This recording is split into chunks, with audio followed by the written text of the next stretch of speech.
All right, Padres pregame thoughts here outside Petco. First of 4 against the Cubs. There's a lot of moves to talk about today. So, Alfonso Rivas, he is with the big league club. I was not expecting to say that today for sure. Jose Azocar has gone down. Nelson Cruz on the IL with the hamstring, obviously, the other day, running down the line. I expected to see Nelly go on the IL. I just thought it was going to be more of a direct move, having Manny be activated and then Nelly just go on the IL, just 1-for-1 there.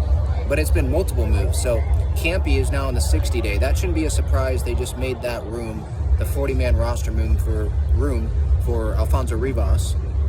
And then Azocar going down.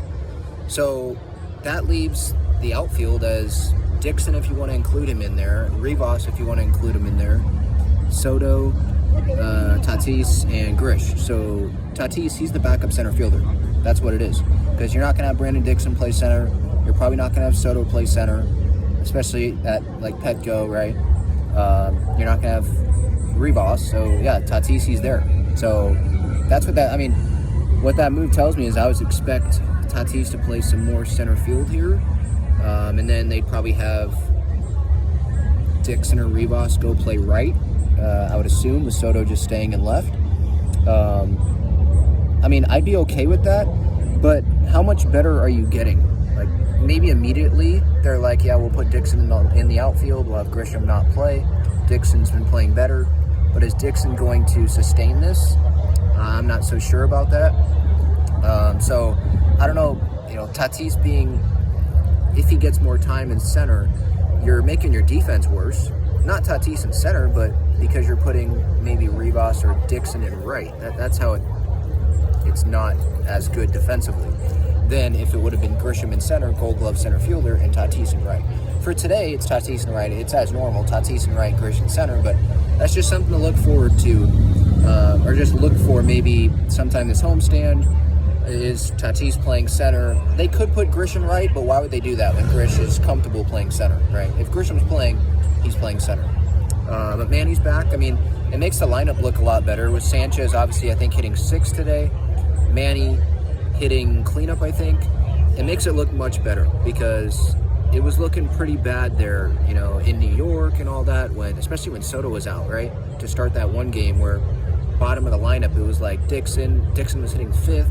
And Dixon, in the road trip, I think he hit over 300, right? With the OPS over 1,000. But he didn't play every day. And how long is that going to continue, right? I don't think we can rely on Brandon Dixon. So the lineup tonight, it looks much better. I like it. Underdog Fantasy pick for today, I'm going to go Michael Wacha higher on the pitch count, 92.5 pitches. I think that he can get over that. He just won Pitcher of the Month in May.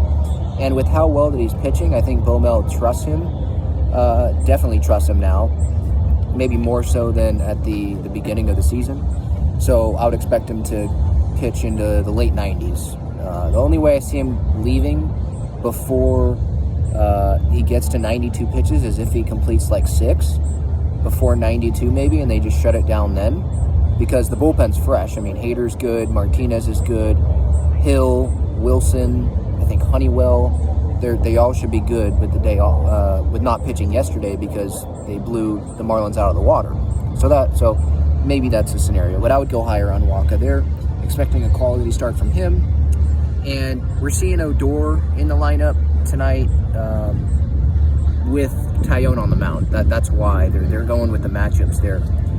But I think the expectation going into this series is probably for the Padres to be taking 3 out of 4. The Cubs were a different team the last time the Padres played them. Now, I know they have to face Stroman, but they have to face pretty much the whole rotation because it's a 4-game series. The Padres, they have good pitchers pitching on their side, with Wacha starting today, Darvish starting on Saturday. I know he came off the bad start, but it's still Darvish. They have good arms. Snell. So I don't think, they're facing Stroman, they're pitching, maybe they're facing some of the better pitchers of the Cubs. I don't think that should be an excuse. They're under 500. It's not early. They got to start winning these series, and just like they won the road trip, they got to win this have to win the homestand, but if they want to make the postseason and get on a roll, they're going to have to start winning the homestands. They're going to have to start winning these series, taking 3 out of 4, because it feels like they haven't lost all the wiggle room, but they've lost a lot of it already here, and we're barely getting into June. So, yeah, take 3 out of 4. I think should be the expectation. I would be okay with a split, but you definitely can't be okay with losing the series to a Cubs team that's not going to make the postseason. Like, we got to have higher expectations than that. So the fans are going to show up. They've been doing it all year. So let's see if the Padres offense can show up. I think it's going to be on the offense, especially with Manny coming back. And Manny, he was talking to the media today and saying how his swing, he's kind of gotten it back to how it felt in spring training, which is a good thing, because I think that tells Padres fans that, yeah, Manny was not right before he went on the IL. So hopefully that was a good reset, and it's not just the lineup on paper, looking at the lineup, oh, that looks good. It actually will end up being good, results-wise. So there's pregame thoughts, postgame thoughts after the game. Series opener here, 6:40. Wacha on the mound for the Pods.